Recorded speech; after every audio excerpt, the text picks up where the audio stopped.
The eviction notice has a red border. Someone in the leasing office wrote the amount by hand. $2,340 in ballpoint pen. The ink slightly smeared where their palm dragged across it. And you have looked at that smear so many times tonight that it has stopped meaning anything. The number itself stopped meaning anything an hour ago. Numbers do that when they get far enough past what you have. The kitchen light has a yellow tired quality, the kind that makes everything look like it's been sitting out too long. Outside the window behind you, the parking lot holds one car. Yours. The inspection sticker is 4 months expired and you haven't fixed it because the $60 it cost to fix it was $60 that needed to be something else.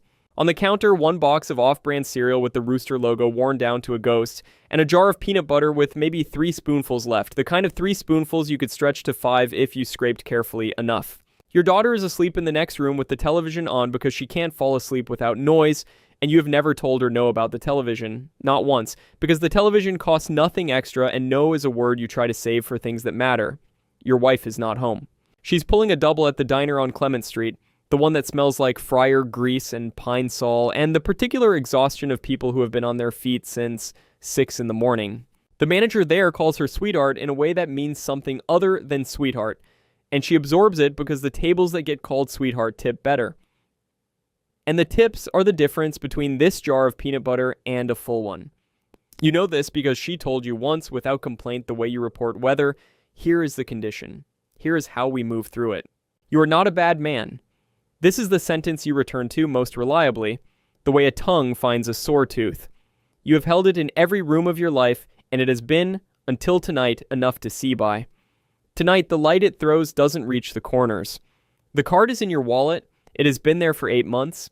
You put it there the night a man you've known since childhood slid into the booth across from you at a bar called the Tap Room, where the vinyl seats are repaired with duct tape and the cheapest beer on the menu is what both of you order without looking at the list. He'd been doing it, he said, for 8 months. He said the word cemetery the way you'd say parking lot, just a location, just a place where work gets done. He explained the economics without apology or theater. A Civil War-era ring had sold for $800 to a collector upstate who asked nothing. A set of dental gold fillings sold for cash to a refiner 2 towns over who also asked nothing. The watches were the best opportunity, he said. The old mechanical ones, pre-quartz. The kind that serious collectors paid real money for, because you couldn't make them anymore, not the way they were made then. He slid a business card across the table, no name, just a phone number in pencil, and said to call him when you got desperate enough. He didn't say if, he said when, with the patience of someone who already knows how the math works out. You left the card on the table, you walked out of the tap room and drove home and checked on your daughter and told yourself you were not that kind of man. And you were right. You were right at the time. But you went back. You went back the next morning before the lunch crowd, before anyone was there, and you asked the bartender if anyone had left something in the booth by the window, and he handed it to you without looking up from his inventory sheet. You put it in your wallet and told yourself you were keeping it as a reminder of what you would not become. For 8 months, every time you opened your wallet, there it was, the reminder. Tonight, you take it out and set it next to the eviction notice with the smeared handwriting, and you look at both of them for a long time. Then you pick up the phone. The cemetery is called Calvary Municipal, and it sits on the eastern edge of the city where the neighborhoods thin out and the streetlights get farther apart. Your contact meets you at the south gate at 3:10 in the morning. He has bolt cutters and a canvas bag. Inside the bag, a short-handled spade with a worn wooden grip, a headlamp with the lens taped down to a narrow slit, so the beam doesn't throw far enough to be seen from the road, 2 pairs of nitrile gloves still in the packaging, and a folded piece of paper with a plot number written on it in the same neat handwriting as the phone number on the card. He briefs you in under a minute, the flat efficiency of a man explaining something he has explained before. Newer graves are too risky, families still visit on predictable schedules, and groundskeepers notice disturbed earth when it's fresh. You want burials from the 1940s through the 1970s, plots in the back quadrants, away from the main path and the decorative sections near the entrance that get photographed. He shows you how to cut turf into slabs, 1 foot by 2, as uniform as you can manage, and stack them in order so they go back the way they came. He says the smell will bother you the first time. He says by the 3rd time it won't. Then he walks to the opposite side of the cemetery and disappears between 2 rows of stones. And you are alone with a shovel and a plot number, and the specific silence that exists only in places where people have agreed, collectively and without discussion, to be quiet. The silence is not peaceful, it has texture. It presses against your ears the way deep water presses against a diver, a presence rather than an absence. You find the plot by the number on the paper and you cut the turf slabs the way he showed you and you start to dig. The ground here is dark and loamy and gives without much resistance. You find this surprising. You don't know what you expected. The headlamp's narrow slit throws one thin line of light into the hole and leaves everything beyond it in total dark. You work by feel and by that thread of light, and after 40 minutes the shovel hits wood. The burial is from 1958. The vault, concrete poured in place, has cracked along one seam and the wood inside has gone soft at the center, collapsed in on itself slightly. You work the lid. It comes without ceremony. There is very little inside. A corroded belt buckle, the brass eaten to green. A man's dress shoe, the leather stiff and strange, still holding the shape of the foot that wore it. And in what was the chest pocket of a suit jacket now reduced to threads and suggestion, a pocket watch. Brass casing, round and solid in your gloved hand. On the back engraved letters, EWH. You hold it up in the thread of light. The second hand is moving. After 66 years underground, sealed in a collapsing box in a cracked vault in the back quadrant of a municipal cemetery, the watch is still running. You stand in the open grave at 4 a.m, and you cannot account for this. Your contact said the watches were valuable. He said the mechanical ones kept their value because of how they were made. He did not say anything about them still keeping time. You put it in your jacket pocket, not as inventory. You don't have a word for why you put it there. You just do, and then you replace the turf slabs and you walk back to the south gate and you drive home before the groundskeeper arrives at 6. 3 months later, you pay the rent. Not just the arrears, you pay 3 months ahead, in cash, at the office, $400 in 20s that you've sorted, and face aligned because handing over disordered money feels like something you won't do. The property manager counts it without expression. On the way home, you stop at the shoe store on Garfield, and you buy the ones your daughter pointed at through the window 2 months ago, the ones with the silver stripe along the sole. They cost $64. You pay without checking your remaining balance because you don't need to. At home, your daughter is eating breakfast. She looks at the shoes and then at you, and her face does the thing that her face does, the specific thing that is only hers. And you sit down at the kitchen table with a cup of coffee, and you watch her eat, and you feel something close to peace. You feel it without reservation, which should tell you something. Clean things, when you feel them without reservation, are just clean. The peace that doesn't require any internal negotiation is the peace worth noticing. This one requires some.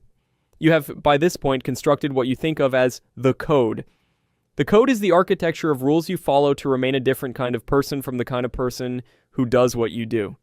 You've built it carefully, and you've maintained it with genuine rigor. The code says, only plots from before 1970, because older burials have passed through the period of active grief. No family alive now knew this person in life. No one is still raw. The code says, no veterans markers disturbed, out of a respect you can't entirely rationalize but won't abandon. The code says, nothing from children's sections, the small flat stones with lambs carved on them, the sections set apart near the eastern wall. The code says, always replace the turf, always. The code says, never sell to anyone who asks where the item came from. You follow every rule of the code with more consistency than you have followed most things in your life. This is what allows you to keep saying the sentence. It is what keeps the sentence from being an obvious lie. What you have not yet examined is whether the code is a set of ethics or a set of comfort measures, whether there is a difference, and what happens if there isn't. The work develops its own grammar. You learn which groundskeepers arrive at what hour at which cemetery. You learn that the smell your contact mentioned is not uniform. It changes with soil type, with the composition of the vault, with how thoroughly the lid's sealed, with how many decades have passed. You learn that wealthy families buried their dead with more, but that more is not always better. A cheap watch kept in the pocket of a working man, wound every Sunday, maintained across a life, is worth more to the right collector than a decorative brooch entombed in a disintegrating velvet box. You develop preferences. You notice things. You start to feel, in a part of yourself you have not yet named and do not intend to examine closely. Something that functions like craft pride, the small satisfaction of work done with skill. This is more disturbing than anything else that has happened. You know this and you set it aside. Over 6 months, your take comes to approximately $8,400 moved through 2 channels. An antique dealer 2 hours north who doesn't ask questions because his margin is sufficient compensation for his incuriosity, and a resale account you run under a different name on a platform whose terms of service you have violated in ways it was not designed to detect. Average per item runs $60 to $340. The best single item is a 14-karat gold ring with a small emerald, sold for $420. You've also, without consciously deciding to, begun to learn things about the eras you're working through. The 40s buried men with things in their pockets, practical things, small tools, knives, items from working lives. The 50s buried women with jewelry that told you about their marriages, some of it generous, some of it dutiful, some of it somewhere in between that you've learned to read the way you'd read a face. By the 60s, burial practices are shifting. People are sending their dead with less, more modern, more practical, less weighted, with meaning or sentiment. You are developing, without trying and without wanting to, an accidental intimacy with the material lives of strangers. You have not sold the watch. The Waltham, initialed EWH from the first grave, the first night. You've looked it up. A 1940s model, fully functional, worth $200 to $400 to the right collector. You've told yourself the market isn't right. You've told yourself there's no urgency. The watch sits on your nightstand and you check it before you leave for a job the way some people check their keys. Your wife has noticed that your hands have changed. The calluses are in different places than they were, harder and lower on the palm, the kind that come from a different kind of tool than she has any reason to imagine. You told her you've been helping a friend with landscaping work on weekends. She didn't push it. She has the quality of a person who knows when a door is closed and has decided for now not to knock. You meet your contact at a diner called Edna's, open since 1971, coffee $2.75, booths that smell faintly of maple syrup no matter what time of day. He wants to talk about expansion. There's a private estate cemetery 3 counties over, older money, family plots going back to the 1880s. He has a hand-drawn plot map on graph paper. His handwriting, which you've now seen enough times to recognize, is unusually neat, the letters small and deliberate. He slides the map across the table the way he slid the business card 2 years ago. You look at it. You don't pick it up. You tell him you're not interested in anything with a private caretaker. Too much exposure. He shrugs. He doesn't argue. This is what you've come to understand about your contact. He has never pressured you, never threatened you, never made this feel like anything other than a business arrangement between 2 adults who've agreed to stop pretending certain limits are fixed. You find this quality in him both settling and, in a way you cannot fully name, disturbing. A man who doesn't need to threaten you is a man who already knows you don't need to be threatened. You are holding the watch in your jacket pocket while he talks. Your thumb on the crown, not winding it, just feeling the ridged edge the way you might worry a stone. It is ticking. You can feel it in your palm through the glove leather.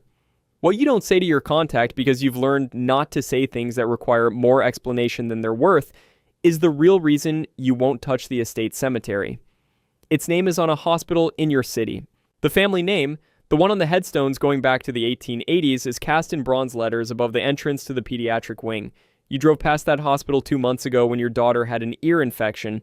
She was treated there. The nurse who took her temperature had a butterfly clip in her hair, blue and yellow, and your daughter stared at it the whole time and forgot to be afraid. The bronze letters were visible from the waiting room window. None of this is logical. The people buried in that cemetery have no connection to the hospital their descendants funded. The logic of the code, if it were truly logical, would not distinguish between one set of bones and another. But the code's authority has never come from logic. It comes from the fact that you enforce it even when you can't defend it, especially then, because an ethics you only keep when it's convenient isn't an ethics. It's a preference. You walk out of Edna's without the map, you drive home, the pocket where the watch sits is warm. The night the code breaks, you don't know what's happening until it already has. The plot number on the paper puts you in the adult section of the back quadrant, 1962 burial. Exactly the profile you've worked dozens of times. You've done your checks, no veterans flag, no children's markers nearby, no fresh flowers indicating recent visits. You cut the turf slabs in the dark. You've gotten fast at this, efficient, the spade moving with a confidence that would look practiced to anyone watching, and you stack them in order and you start down. The soil here is denser than usual, clay heavy, and it pushes back. You're 4 feet down when the shovel hits wood sooner than the depth should allow. Shallow vault, maybe a cost-saving measure, not uncommon in certain budget arrangements from that era. You work the lid. The smell rises, different tonight, more enclosed, less dispersed than usual. The vault held better than most. You open it and you reach in. And then you stop. You reach for the headlamp and angle it, and you read the headstone for the first time since you confirmed the plot number. You look at what is in the box. And then you look at the stone directly to your left, which is separated from your plot by less than 18 inches of ground, and you read that one too. The birth year on the adjacent stone is 1961. The death year is 1964. 3 years old. The stone is small and flat with a lamb carved at the top, the standard marker for a child in this faith in this era. In the stone vase at the base there are silk flowers. Pink, faded to a near white at the petal edges, but silk, not real, which means someone put them there deliberately, someone chose flowers that would last, someone comes. You drifted 18 inches in the dark. The plot you opened is not the child's plot. The records will show you were in the right place. But you are standing in an open grave with a headlamp pointing at a stone that reads Marie. And Marie's stone is close enough that if you reached out your left hand, you could touch it. And in the stone vase, the silk flowers have been there long enough that the color has gone, but not long enough that they've been replaced. Which means someone was here recently enough to matter, and will be here again. You look at the watch. You set it beside the headlamp when you started digging. A habit now, like setting down your keys. It is sitting on the edge of the grave, 6 inches from Marie's headstone, ticking. You replace the turf slabs. You walk back to the car. You sit behind the wheel in the dark, and you do not drive, and you do not think, or you think in a way that is not quite thinking, a kind of processing that has no words attached to it yet, just the image of the watch beside the stone and the silk flowers going pale at the edges, and Marie. In the morning, your daughter is at school and your wife is sleeping, and the apartment is the specific quiet of an empty weekday. You sit at the kitchen table. You have the watch in your hand. You took it off the nightstand as soon as you came through the door, a habit so embedded you didn't notice doing it. You're not going to do this anymore. The decision arrives whole and clean, without deliberation, the way some decisions arrive after all the deliberation has already happened somewhere you weren't watching. You pick up your phone and you call your contact. He answers on the second ring. He tells you, in the same flat tone he uses for everything, that he was arrested 2 nights ago at a different cemetery in the next county. He is out on bail. Your name is attached to nothing. You two have always worked separately. He has always kept your information at a distance. This was part of the arrangement from the start. You are clean. He says this like a professional courtesy, a detail in a handoff. Then he says there's a buyer who paid a deposit, $1,100 up front, for a specific item from a specific burial that he can now no longer reach. The collector found a reference in an estate sale document, a Waltham pocket watch initialed circa 1940s. Your share of the deposit has already been transferred. $550 in your account as of this morning. He's not asking you to do anything. He's just informing you of the situation. He says this and then he's quiet. You check your account on your phone while he's still on the line. The money is there. You stare at it. Your thumb is on the crown of the watch that is in your other hand, the watch that has been in your pocket or on your nightstand for 1 year, the watch that is a 1940s Waltham, initialed EWH, the exact watch the collector paid $1,100 for, the watch you told yourself you weren't selling because the market wasn't right. The market has been right for a year. You know this. You hang up. You set the phone on the kitchen table next to the watch. You sit with both of them in the morning light and you let yourself, for the first time, look directly at what you know. You look it up. It takes 12 minutes. Edward Walter Haas, 1901 to 1958. Army Air Forces, World War II. Electrician. Married 47 years. 2 sons. 4 grandchildren. The Courier-Gazette, November 14th, 1956. Ed Hayes, who has been with Midland Electric since 1925, was honored at a dinner Tuesday with a presentation from his colleagues. There's a photograph. He is standing in a room with people around him, 31 years of colleagues, and he is holding the watch. He is smiling the way people smile when they are genuinely surprised to be loved. You hold your phone so that the photograph and the watch are in the same frame. You look at both of them. You've been keeping this watch for 1 year. You told yourself the market wasn't right. You told yourself there was some vague sentimentality in keeping the first thing you ever took, some marking of a beginning that you weren't ready to erase. These things were true. But sitting here now, in the full light of this kitchen, with no job to go to, and no errand to run, and no daughter to watch, and no wife whose eyes you need to meet, you are finally out of things to be busy with. The truth surfaces without pressure, the way things surface when you stop moving. You kept the watch because selling it would have completed something. As long as it was in your pocket, you were a man who had taken a watch from a grave. The moment you sold it, you became a man who sold what he took from graves. One is a thing that happened, the other is a thing that you are. You have been maintaining this distinction for 12 months through a combination of not looking at it and not touching it and telling yourself stories about market timing. And the distinction is real. It is the last real thing you have left about yourself. And it depends entirely on a decision you are about to make.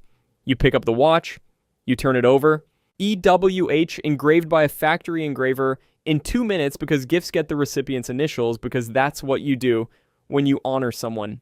He wound this watch for 2 years after that dinner and then died and was buried with it in his chest pocket. And it kept running for 66 years in the ground.